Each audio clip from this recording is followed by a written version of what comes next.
नमो बुद्धाय. आज आपण बुद्ध आणि त्यांचा धम्म हा ग्रंथ वर्षावासाच्या या पवित्र महिन्यांमध्ये वाचन करणार आहोत. तर बुद्ध आणि त्यांचा धम्म हा ग्रंथ डॉक्टर बाबासाहेब आंबेडकर यांनी लिहिलेला आहे आणि मी जी कॉपी या ठिकाणी वाचत आहे ती अनुवादक घनश्याम कळवटकर आणि प्राचार्य मभी चिटणीस व श रेगे यांनी याचा अनुवाद केलेला आहे. तर आपण समता प्रकाशन अमरावती यांनी हे प्रकाशित केलेलं पुस्तक आहे. त्यांचं हे पुस्तक आपण या ठिकाणी वाचतोय. बाबासाहेबांनी बुद्ध आणि त्यांचा धम्म या ग्रंथाची ही जी प्रस्तावना या ठिकाणी लिहिलेली आहे त्या प्रस्तावनेपासून आपण सुरू करूया. मला एक प्रश्न मला नेहमी विचारण्यात येतो की एवढे उच्च शिक्षण मी कसे काय घेतले. दुसरा प्रश्न विचारण्यात येतो की माझा कल बौद्ध विचारधारेकडे म्हणजे बुद्धिझमकडे का आहे. हे प्रश्न मला या कारणास्तव विचारण्यात येतात की भारतातील अस्पृश्य म्हणून ओळखल्या जाणाऱ्या समाजामध्ये जन्मलो होतो. पहिल्या प्रश्नाचे उत्तर देण्यास ही योग्य जागा नव्हे, परंतु दुसऱ्या प्रश्नाचे उत्तर मात्र मी या प्रस्तावनेत देत आहे. या प्रश्नाचे सरळ उत्तर हे आहे की माझ्या मतानुसार भगवान बुद्धाचा धम्म श्रेष्ठ आहे. दुसऱ्या कोणत्याही धर्माची त्याच्याशी तुलना केली जाऊ शकत नाही. जर एखाद्या विज्ञाननिष्ठ आधुनिक व्यक्तीला धर्म हवा असेल तर त्याला भगवान बुद्धाच्या धम्माशिवाय पर्याय नाही असे माझे पक्के मत सर्व धर्माचा 35 वर्ष सखोल अभ्यास केल्यावर तयार झाले आहे. असं बाबासाहेब म्हणतात की दुसऱ्या धर्माशी बुद्ध धर्माची तुलना होऊ शकत नाही आणि याच्यापेक्षा विज्ञाननिष्ठ आधुनिक व्यक्तीला जो धर्म हवा असेल तर याच्यापेक्षा वेगळा दुसरा धर्म असू शकत नाही असं बाबासाहेब त्यांच्या सखोल 35 वर्षाच्या अभ्यासानंतर या ठिकाणी हे वक्तव्य करतात. बौद्ध धम्माचा अभ्यास करण्याकडे मी कसा वळलो ही एक वेगळी कथा आहे. वाचकांना ही कथा जाणून घेण्यास रस असू शकतो. तर ते असे घडले. माझे वडील सैन्यात अधिकारी होते, पण त्याचबरोबर ते अत्यंत धार्मिक गृहस्थ होते. त्यांनी मला कडक शिस्तीत वाढविले. माझ्या लहानपणापासूनच माझ्या वडिलांच्या धार्मिक जीवनातील काही विरोधाभास मला आढळून आले. त्यांचे वडील म्हणजे बाबासाहेबांचे आजोबा, त्यांचे वडील रामानंदी पंथाचे असले तरी ते मात्र कबीरपंथी होते. म्हणजे सुभेदार रामजी आंबेडकर हे कबीरपंथी होते आणि त्यांचे वडील हे रामानंदी पंथाचे होते. तसा त्यांचा मूर्तीपूजेवर विश्वास नव्हता, पण तरीही ते गणपतीची पूजा करीत. अर्थात आमच्याकरिता, परंतु मला ते आवडत नसे. ते त्यांच्या पंथाची पुस्तके वाचत असत. मला आणि माझ्या मोठ्या भावाला मात्र झोपी जाण्यापूर्वी माझ्या बहिणीला व मला कथा ऐकण्यास घरी जमलेल्या व्यक्तींना रामायण आणि महाभारतातील काही भाग वाचून सांगण्यास ते आम्हाला भाग पाडीत. कित्येक वर्ष हे असेच चालू होते. ज्या वर्षी मी इंग्रजी 4थ्या वर्गाची परीक्षा पास केली त्यावेळी माझ्या समाजातील काही लोक माझे अभिनंदन करण्यासाठी जाहीर सभा घेऊ इच्छित होते. दुसऱ्या जातींची शैक्षणिक स्थिती लक्षात घेता माझा सत्कार करण्यासारखा हा काही प्रसंग नव्हता, पण आयोजकांना असे वाटत होते की त्यांच्या जातीतील मी पहिलाच असा एक मुलगा आहे की जो या अवस्थेपर्यंत पोहोचला आहे. त्यामुळे ही फार मोठी अचिव्हमेंट त्या काळामध्ये होती. म्हणून समाजातील त्यावेळेची लोकांना असं वाटलं की आपण बाबासाहेबांचा सत्कार केला पाहिजे आणि त्याची ते परवानगी घेण्यास माझ्या वडिलांकडे आले. अशाने मुलं बिघडतात असे सांगून माझ्या वडिलांनी त्यांना स्पष्ट नकार दिला. ते म्हणाले त्याने फक्त एक परीक्षा पास करण्यापलीकडे काही केले नाही. संयोजकांची फार निराशा झाली,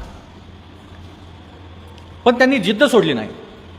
ते माझ्या वडिलांचे जवळचे मित्र दादा केळुसकरांकडे गेले व त्यांना मध्यस्थी करण्यास सांगितले. केळुसकर तयार झाले. थोड्या युक्तिवादानंतर माझ्या वडिलांची संमती मिळाली. अभिनंदांची सभा ठरली. दादा केळुसकर सभेचे अध्यक्ष होते आणि ते त्या काळाचे विद्वान गृहस्थ होते. त्यांचे भाषण संपल्यावर दादा केळुसकरांनी सयाजीराव ओरिएंटल सिरीज बडोदाकरिता लिहिलेले बुद्धाचे चरित्र मला सप्रेम भेट म्हणून दिले. मी मोठ्या आवडीने ते पुस्तक वाचले. त्या पुस्तकाने मी फार प्रभावित व प्रेरित झालो. मला प्रश्न पडला की माझ्या वडिलांनी बौद्ध साहित्याचा परिचय आम्हाला का करून दिला नाही. बघा, पहिलंच पुस्तक बाबासाहेबांच्या आयुष्यात आलं, बुद्धाचं चरित्र, आणि ते चरित्र वाचल्यानंतर त्यांना काय प्रश्न पडला की रामायण आणि महाभारत किंवा इतर काही गोष्टी वाचण्यापेक्षा माझ्या वडिलांनी मला बुद्धाचं चरित्र किंवा बुद्धाचा विचार किंवा बुद्धाच्या साहित्याशी परिचय माझा का करून दिला नाही, हा प्रश्न त्यावेळेस भीमरावांना पडला, भीमराव आंबेडकर बाबासाहेबांना पडला.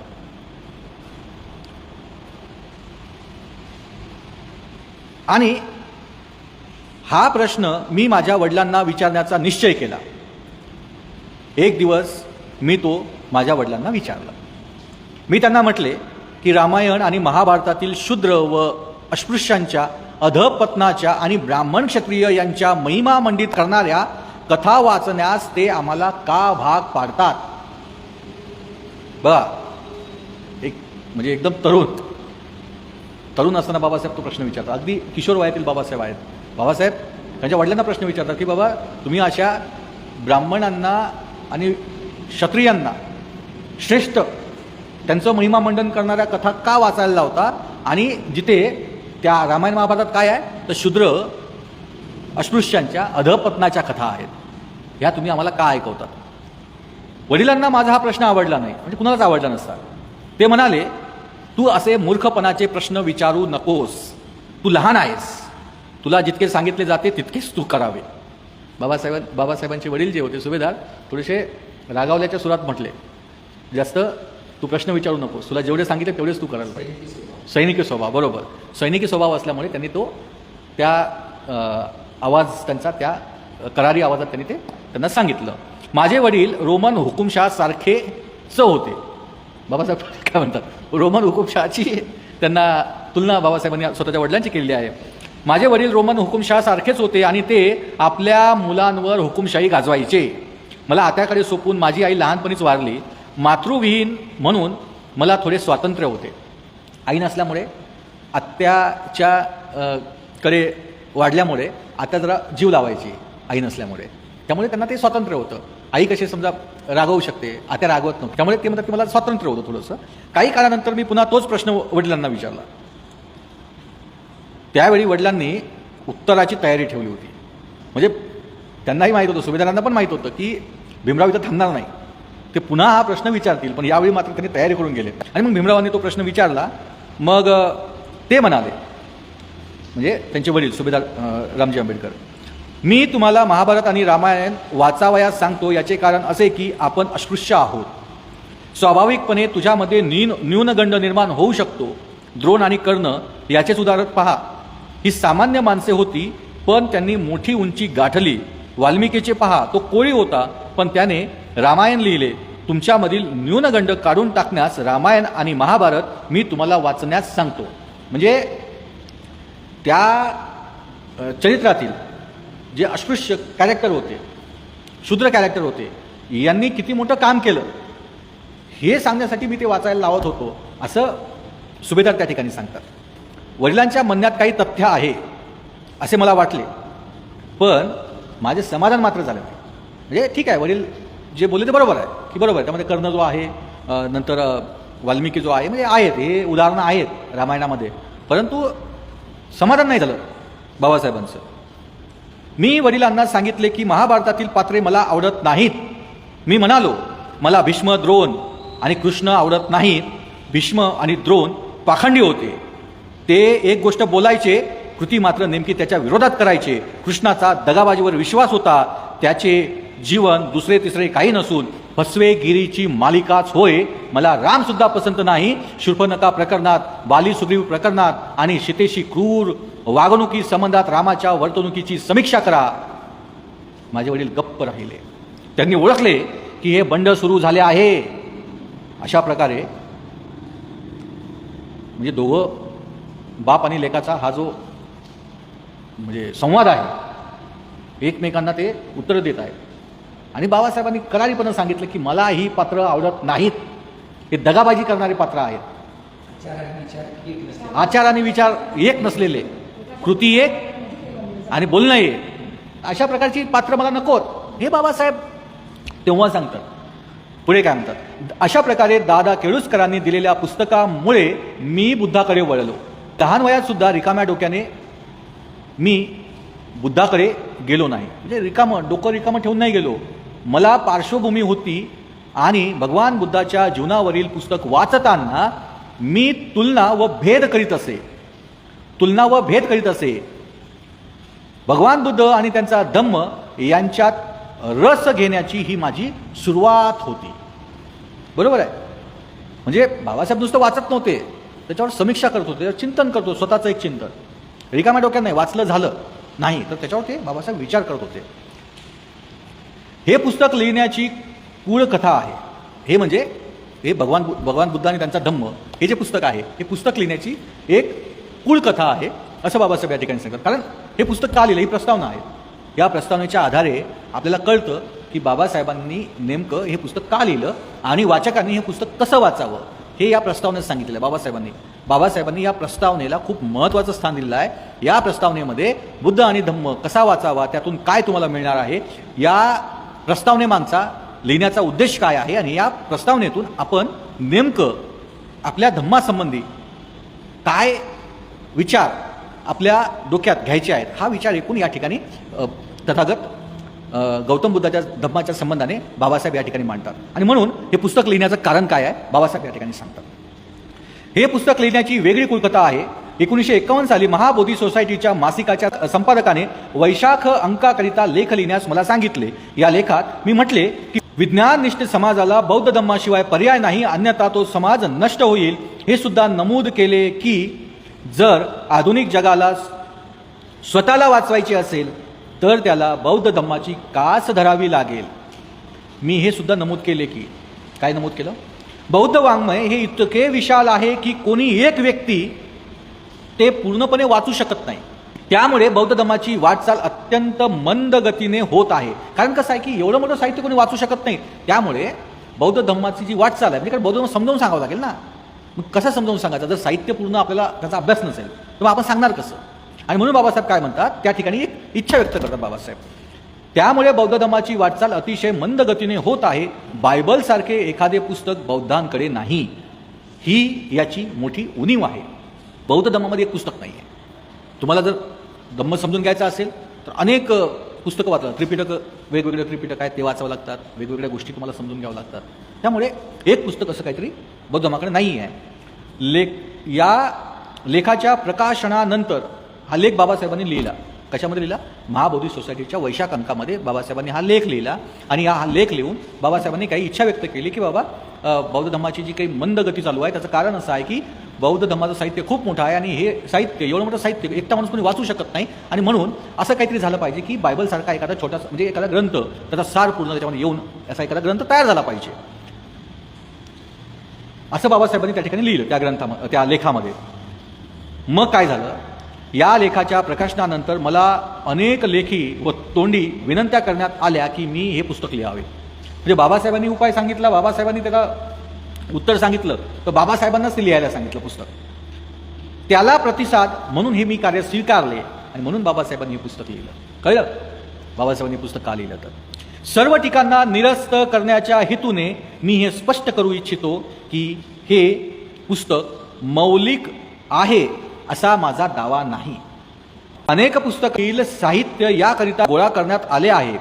अश्वघोष रचित बुद्ध चरित्राचा मी विशेष उल्लेख करू इच्छितो. त्याची काव्य प्रतिभा कोणीही नाकारू शकत नाही.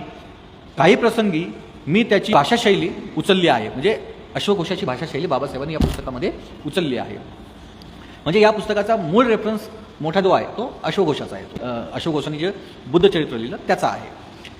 या पुस्तकातील ज्या बाबीकरिता मी मौलिकतेचा आग्रह धरेन ती म्हणजे प्रकरणाची मांडणी ही होय, ज्यामध्ये सुटसुटीतपणा व स्पष्टता आणण्याचा मी प्रयत्न केला आहे.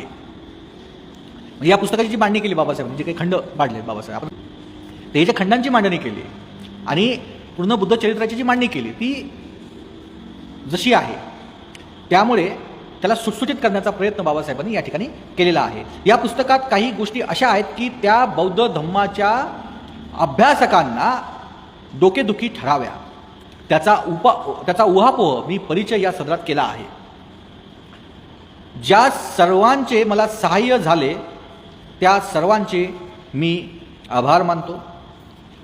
सकुली या गावचे नानकचंद रत्तू आणि होशियारपूर पंजाब येथील नांगल खुर्दचे प्रकाशचंद यांनी या पुस्तकाची पांडुलिपी टाईप करण्यास जे परिश्रम घेतले त्याबद्दल मी त्यांचा फार आभारी आहे. त्यांनी ते अनेकदा हा महत्त्वाचा शब्द आहे, अनेकदा त्यांनी ते अनेकदा टंकमुद्रित केलेले आहेत. नानकचंद रत्तू यांनी हे महान कार्य तडीस नेण्यास फार त्रास व परिश्रम घेतले. तब्येतीची काळजी न करता, मोबदल्याची अपेक्षा न करता नानकचंद रत्तू यांनी टायपिंग आदींची सर्व कामे स्वेच्छेने केली. माझ्याप्रती असलेल्या प्रचंड प्रेमाखातीर व स्नेहाखातीर नानकचंद रत्तू आणि प्रकाशचंद यांनी हे कार्य केले आहे. त्यांच्या परिश्रमाचे मोल इथे दिले जाऊ शकत नाही. मी त्यांचा फार आभारी आहे. या पुस्तकाचे कार्य मी जेव्हा आरंभिले त्यावेळी मी आजारी होतो.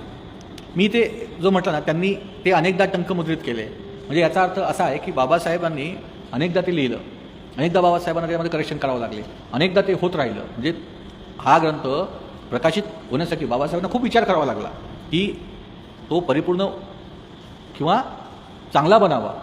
त्यासाठी त्यांनी खूप जास्त प्रयत्न केले. अनेकदा लिहिलं, अनेकदा ते त्यांना दुरुस्त करावं लागलं. त्याच्यामुळे सातत्यानं ते टायपिंग त्यांना करत राहावं लागलं असं या ठिकाणी बाबासाहेब म्हणतात. म्हणजे बाबासाहेबांना या पुस्तकाला अंतिम स्वरूप देण्यासाठी खूप खूप खूप वेळा त्याच्यामध्ये करेक्शन करत राहावे लागले. आणि ते यासाठी करत राहावं लागले की आपण जे पुस्तक वाचणार आहोत त्यातून जो अनेक ज्या गोष्टी आहेत त्याचे गैरसमज किंवा काही वेगळं निर्माण होऊ नये म्हणून याची काळजी या ग्रंथात बाबासाहेबांनी तिथे आपल्याला घेतलेली दिसते. त्यातलं पुढचं मी वाचत होतो ते असं: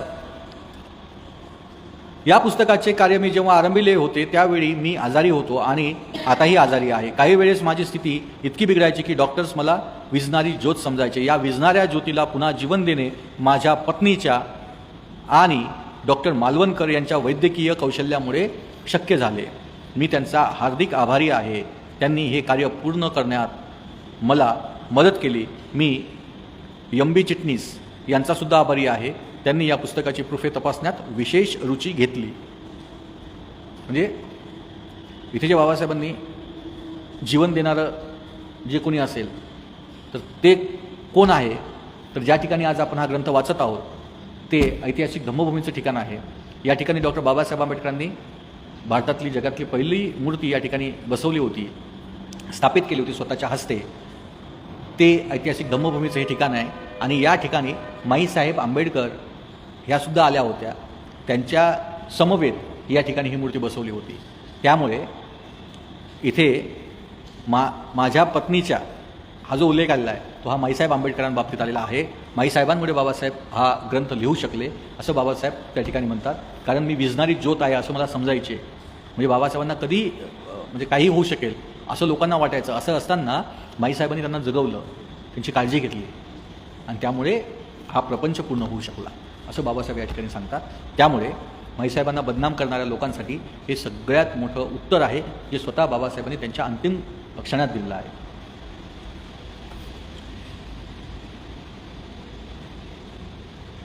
मी हे नमूद करू इच्छितो की बौद्ध धम्माचा अभ्यास करावयास आवश्यक 3 पुस्तकांच्या संचातील हे एक पुस्तक आहे. अन्य 2 पुस्तके म्हणजे बुद्ध आणि कार्ल मार्क्स, प्राचीन भारतातील क्रांती आणि प्रतिक्रांती ही होत.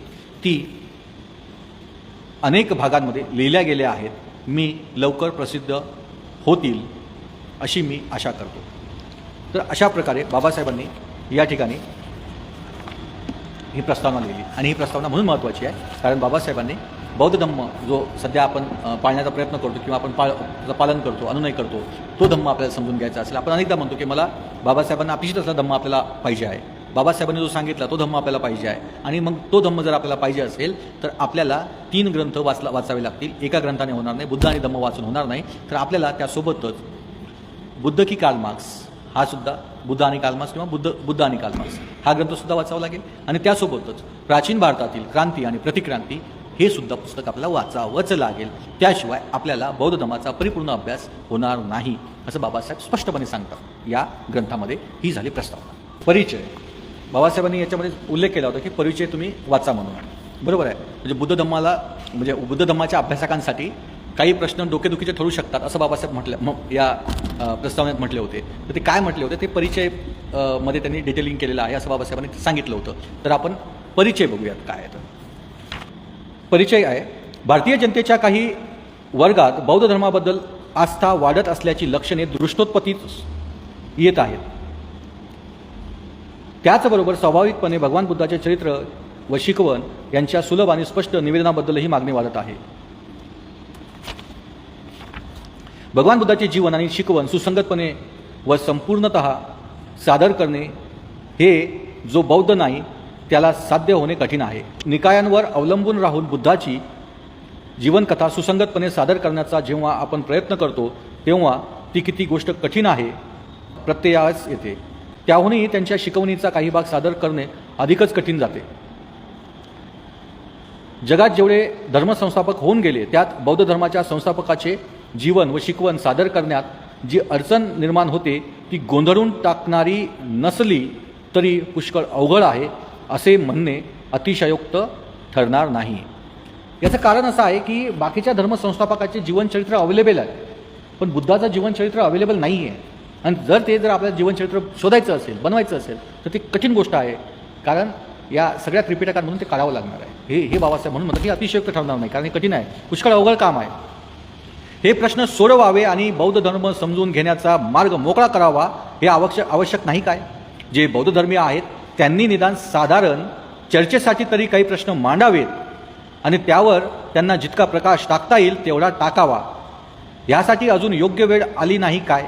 या प्रश्नांवर चर्चा व्हावी म्हणून ते इथे उद्धृत करण्याचे मी योजित आहे. म्हणजे कोणी याच्यावर चर्चा करते म्हणून मी या प्रश्न इथं मांडत आहे असं बाबासाहेब या ठिकाणी सांगतात. पहिला प्रश्न भगवान बुद्धाच्या जीवनातील एक मुख्य घटनेसंबंधीचा आहे, ती म्हणजे परिव्रजा. भगवान बुद्धांनी परिव्रजा का ग्रहण केली याचे पारंपरिक उत्तर म्हणजे त्यांनी मृतदेह, रुग्ण आणि जरा जर्जर मनुष्य पाहिला म्हणून. वरवर पाहताही हे उत्तर जे आहे म्हणजे बाबासाहेबांनी म्हणजे तथागत गौतम बुद्धांनी जे परिव्रजा घेतली त्याचं हे जे कारण लोक सांगतात हे सुद्धा हास्यास्पद वाटते असं बाबासाहेब या ठिकाणी सांगतात. बुद्धाने आपल्या वयाच्या 29व्या वर्षी परिव्रजा ग्रहण केली. कितव्या वर्षी? 29व्या वर्षी. या 3 दृश्यांची परिणती म्हणून जर त्याने परिव्रजा ग्रहण केली असली तर ही 3 दृश्ये तत्पूर्वी त्याला कधी दिसली नाहीत का? बरोबर ना? कारण 29व्या वर्षापर्यंत कधी तुम्ही मृत्यू बघितला नाही, तुम्ही कधी म्हातारा व्यक्ती बघितला नाही, तुम्ही रुग्ण बघितला नाही, असं कसं काय होऊ शकेल? असं होऊ शकत नाही. आणि म्हणून बाबासाहेब तिथं म्हणतात की असं होऊ शकत नाही. म्हणून हे हास्यास्पद वाटते की यामुळे तथागत गौतम बुद्धांनी परिव्रजा घेतली. या शेकड्यांनी घडणाऱ्या घटना आहेत आणि म्हणून तत्पूर्वी बुद्धांच्या सहजच नजरेस न येणे या घटना हे असंभाव्य होते. त्याने ह्याच वेळी प्रथम पाहिल्या हे पारंपरिक स्पष्टीकरण मान्य करणे अशक्य आहे. हे स्पष्टीकरण विश्वासार्ह नाही आणि ते बुद्धीलाही पटत नाही. म्हणजे वयाच्या 29व्या वर्षीपर्यंत असं न पाहणं हे पटत नाही. पण मग हे जर या प्रश्नाचे उत्तर नसेल तर खरे उत्तर कोणते? पहिला प्रश्न इथं बाबासाहेबांनी हा ग्रंथ का वाचावा याचं जे स्पष्टीकरण दिलेलं आहे तुम्हाला इथं कळेल. दुसरा प्रश्न बाबासाहेब इथं उपस्थित केला. पहिला प्रश्न बाबासाहेबांनी उपस्थित केला बुद्धाच्या चरित्राच्या संदर्भाने की 29व्या वर्षापर्यंत हे कधी मृत्यू रुग्ण आणि जराजर शरीर बघितलं नाही, असं कधी होऊ शकते का? दुसरा प्रश्न या ठिकाणी बाबासाहेब उपस्थित करतात. दुसरा प्रश्न, 4 आर्य सत्यांनी निर्माण केला आहे, बुद्धांच्या मूळ शिकवणीत त्यांचा अंतर्भाव होतो काय? असा प्रश्न बाबासाहेब विचारतात. हे सूत्र बौद्ध धर्माच्या मुळावरच आघात करते. जीवन जर दुःख आहे, मृत्यू जर दुःख आहे आणि पुनर्जन्म जर दुःख आहे तर सर्व काही संपलेच म्हणायचे. म्हणजे सगळंच दुःख म्हणतात. जीवन बी दुःख, मृत्यू बी दुःख, पुनर्जन्म बी दुःख, म्हणजे सगळं दुःखच आहे. जगायचं कशासाठी? काही कारणच नाही, सगळे संपलंच असं म्हणायचे. मग जगात सुखप्राप्तीसाठी धर्म किंवा तत्त्वज्ञान माणसाला कधीच उपयोगी पडणार नाही. सगळीकडे जर दुःखच आहे तर मग आपल्याला धर्म आणि तत्त्वज्ञान कशाला पाहिजे? जर दुःखापासून मुक्ती नसेल तर धर्म काय करू शकणार? जन्मापासूनच जे दुःख अस्तित्वात येते अशा दुःखापासून मानवाची सुटका करण्यासाठी बुद्ध तरी काय करू शकेल? अबौद्धांनी बौद्ध धर्माचा स्वीकार करण्याच्या मार्गात ही 4 आर्य सत्य हा मोठा अडथळा आहे. कारण 4 आर्य सत्ये मानवाला आशा नाकारतात. ही 4 आर्य सत्य बुद्धाच्या आचार तत्वांना निराशावादी ठरवतात. ही आर्य सत्ये मूळ शिकवणीत अंतर्भूत आहेत काय? किती भिक्खूंनी नंतर जोडलेली आहेत? असा प्रश्न बाबासाहेब त्या ठिकाणी विचारतात. तिसरा प्रश्न बाबासाहेब त्या ठिकाणी निर्माण करतात. आत्मा, कर्म आणि पुनर्जन्म या तत्वांबद्दलचा आहे. बुद्धाने आत्म्याचे अस्तित्व नाकारलेले आहे, पण त्याने कर्म आणि पुनर्जन्म याबद्दलची तत्वे दृढतया प्रतिपादन केलेली आहेत असे सांगितले जाते. मग लगेच प्रश्न उपस्थित होतो, जर आत्मा नाही तर कर्म कसे काय असू शकेल? जर आत्मा नाही तर पुनर्जन्म कसे काय असू शकेल? हे गोंधळ निर्माण करणारे प्रश्न आहेत. बुद्धाने कर्म आणि पुनर्जन्म हे शब्द कोणत्या अर्थी वापरले? त्या काळी ब्राह्मण वापरत त्यापेक्षा निराळ्या अर्थी हे शब्द त्यांनी वापरले काय? असे जर असेल तर कोणत्या अर्थी? ब्राह्मण वापरत त्याच अर्थी त्याने हे वापरले काय? आणि असे जर वापरले तर आत्म्याचा अस्वीकार किंवा कर्म व पुनर्जन्म यांचे दृढ प्रतिपादन ही भयानक विसंगती नाही काय? बरोबर आहे. ही विसंगती उकलण्याची आवश्यकता आहे. म्हणजे बुद्धाने जे काय मानलं? आत्मा नाही मानला, कर्म आणि पुनर्जन्म मानला. मग मानला तर तो त्यावेळेच्या ब्राह्मणी व्यवस्थेसारखाच मानला काय की त्याच्यापेक्षा वेगळा मानला? हा प्रश्न इथं उपस्थित होणं गरजेचं आहे.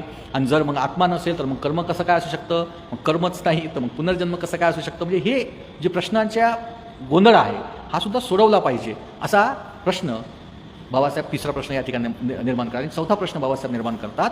चौथा प्रश्न हा भिक्खूंसंबंधीचा आहे. भिक्खू निर्माण करण्यात बुद्धाचा काय हेतू होता? भिक्खूंचा संघ निर्माण करण्यात बुद्धाचा काय हेतू होता? हा हेतू फार महत्त्वाचा आहे.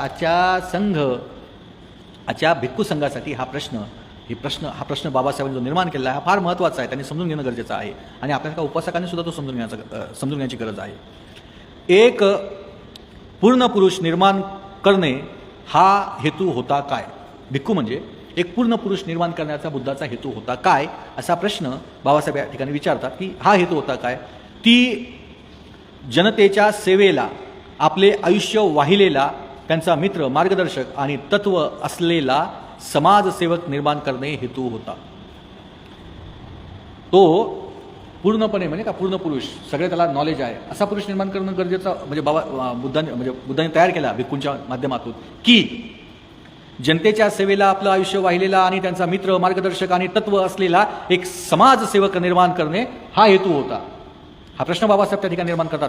हा एक अगदी महत्त्वाचा प्रश्न आहे. त्यावर बौद्ध धर्माचे भवितव्य अवलंबून आहे. जर भिक्खू हा केवळ पूर्ण पुरुष असेल तर बौद्ध धर्माच्या प्रसाराला तो उपयोगी होत नाही. कारण जरी तो पूर्ण पुरुष असला तरी तो स्वार्थी पुरुष आहे. उलट पक्षी जर समाजसेवक असला तर बौद्ध धर्मास तो आशाजनक होऊ शकेल. या प्रश्नाचा निर्णय तात्विक सुसंगतीचा हितापेक्षा बौद्ध धर्माच्या भवितव्याच्या हिताच्या दृष्टीने केला पाहिजे. म्हणजे एक पूर्ण पुरुष पाहिजे की एक समाजसेवक पाहिजे हा प्रश्न बाबासाहेब या ठिकाणी निर्माण करतात भिक्खूंच्या संबंधाने. मला आशा वाटते की माझे प्रश्न वाचकात चेतना निर्माण करतील आणि त्यांची उकल करण्यासाठी हातभार लावण्यास प्रवृत्त करतील, अशा पद्धतीने बाबासाहेब या ठिकाणी हे 4 प्रश्न या ठिकाणी परिचयात मांडतात. आणि या प्रश्नांची उत्तरे शोधताना आपल्याला हा बुद्ध आणि धम्मग्रंथ वाचून या प्रश्नाची उत्तरे आपल्याला सापडणार आहेत या ग्रंथामध्ये. बुद्धाच्या जीवनासंबंधीचा दुसरा प्रश्न 4 आर्य सत्यांसंबंधीचा, तिसरा प्रश्न आत्मा कर्म पुनर्जन्माच्या संदर्भातला, आणि चौथा प्रश्न हा भिक्खूंच्या संदर्भातला. तर अशा पद्धतीनं आपण आज या ठिकाणी प्रस्तावना वाचलेली आहे. एक छोटंसं एक उपोद्घात म्हणून आहे, तेवढं वाचू आणि आपण थांबूयात. प्रचलित पूर्वानुभवात काही तरी सुसंवाद साधावा, भावना आणि विचार यांच्या गरजा पूर्ण करील अशी परिस्थिती निर्माण व्हावी आणि भवितव्याला सामोरे जाण्यासाठी आत्मविश्वास प्राप्त व्हावा, यासाठी मानवाला आपल्या चालू परंपरागत समजुती आणि कल्पनांच्या वेळोवेळी पुनर्विचार करणे भाग पडते. अलीकडे व्यावहारिक व तात्विक महत्त्वाच्या दृष्टीने समीक्षेचा किंवा शास्त्रीय अन्वेषणाच्या विषय म्हणून धर्माचे आकर्षण जर वाढले असेल तर त्याची कारणे अशी आहेत. शास्त्रीय ज्ञान व विचार यांची जलद प्रगती, विषयाबद्दलची सखोल बौद्धिक आवड आणि धर्मात सुधारणा किंवा त्याची पुनर्रचना करण्याची किंवा अधिक तर्कसिद्ध व शास्त्रीय किंवा अंधश्रद्धेच्या विचारप्रणालीची त्याऐवजी स्थापना करण्याची जगात सर्वत्र दिसणारी प्रवृत्ती, आणि धर्मावर प्रभाव करणाऱ्या किंवा धर्माने प्रभावित होणाऱ्या एक प्रकारच्या सामाजिक राजकीय आंतरराष्ट्रीय घटनांचा परिणाम. जेव्हा एखाद्या कार्याचे किंवा परिस्थितीचे नैतिक किंवा सत विचारविषयक मूल्य संभ्रमित असते, तेव्हा धर्माच्या महत्त्वाबद्दलचा प्रश्न उपस्थित होतो आणि सर्व खळबळजनक अनुभव धार्मिक किंवा इतर मूलतत्वांच्या पुनर्विचार करण्यास निश्चित भाग पाडतात. अखेरीस न्याय, दैव, देव व विश्वास संबंधीचे प्रश्न निर्माण होतात आणि तद अनुषंगाने धार्मिक आणि इतर विचारांच्या परस्पर संबंधाचे प्रश्न, सर्व सामान्य ज्ञानाची साधारता आणि अनुभव व सत्य याच्या व्यावहारिक कल्पना याबद्दलचे प्रश्न त्यात गुंतले जातात. हे encyclopaedia of religion and ethics खंड 10 पृष्ठ क्रमांक 669 669 यावर हा उपोद्घात मेन्शन केला. तिथला हा उपोद्घात या ठिकाणी सांगितलेला आहे की हा ग्रंथ वाचताना आपल्याला तो उपयोगी पडू शकेल. तर अशा पद्धतीने आपण आज प्रस्तावना, परिचय आणि उपोद्घात या ठिकाणी वाचलेला आहे. तर उद्यापासून आपण बुद्ध आणि धम्म जो ग्रंथ आहे त्याच्या पहिल्या खंडापासून सुरुवात करूयात. याच ठिकाणी आपण थांबूयात. नमो बुद्धाय. जय भीम.